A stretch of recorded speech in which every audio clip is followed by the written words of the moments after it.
अस्सलाम वालेकुम।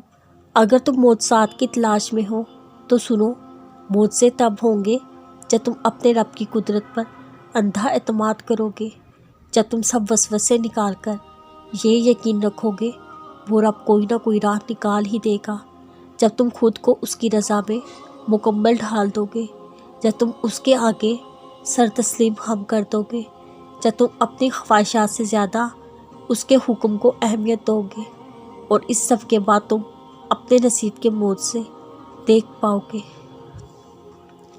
अल्लाह ने इंसान का ज़मीर बहुत सच्चा बनाया है। ये हर बार हर गुनाह पर एक दस्तक देता है कि रुक जाओ, अभी भी वक्त है, पलट आओ अपने रब की तरफ।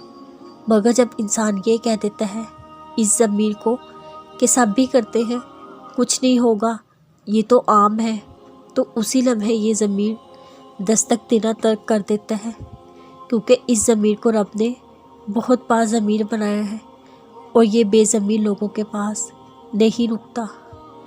हमारी कुछ दुआएं वैसे कबूल नहीं होती जैसे हम चाहते हैं, लेकिन इसका मतलब ये नहीं कि वो कबूल ही नहीं होती। तुम जो मांग रहे हो उसको अता करने का उस रब के पास तुम्हारी चाहत से भी बेहतर तरीका है। वो तुम्हें वही देगा, मगर और बेहतर करके। अगर वो ना मिला तो जो मिलेगा उसकी बरकतें तो तुम्हारी सोच से भी बाहर हैं।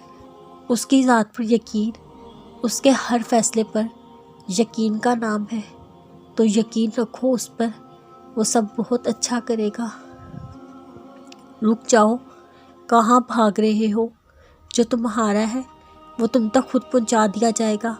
किसी और को अपना मदार ना बनाओ, वरना अपना असल मदार भी खो दोगे।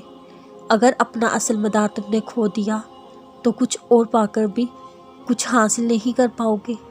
यूँ ना करो, तुम्हारे बस में जो है वो करो। तुम दुआ करो, यकीन करो, और तुम्हारा काम ये है उसकी मानकर ज़िंदगी गुजारो। जो वो कह रहा है, जैसा कह रहा है करते जाओ, उससे आगे मौजज़ात होते हैं। मौजज़ात करने वाली ज़ात मौजज़ात करेगी, मगर तुम मुकम्मल से तस्लीम हम कर दो। मुकम्मल का मतलब है मुकम्मल। अपने नफ्स और शैतान के बहकावे में मत आओ। वो निकली जहन्नम से डराकर असली जहन्नम की राह पर ले जाएगा। अपने रब के अहकामात याद करो, उनको सुनो। उस खुदा की मानकर ही तुम अपनी हर ख्वाहिश पा सकोगे। तो बस हिम्मत और हौसला रखो, मौजज़ात का वक्त बहुत करीब है।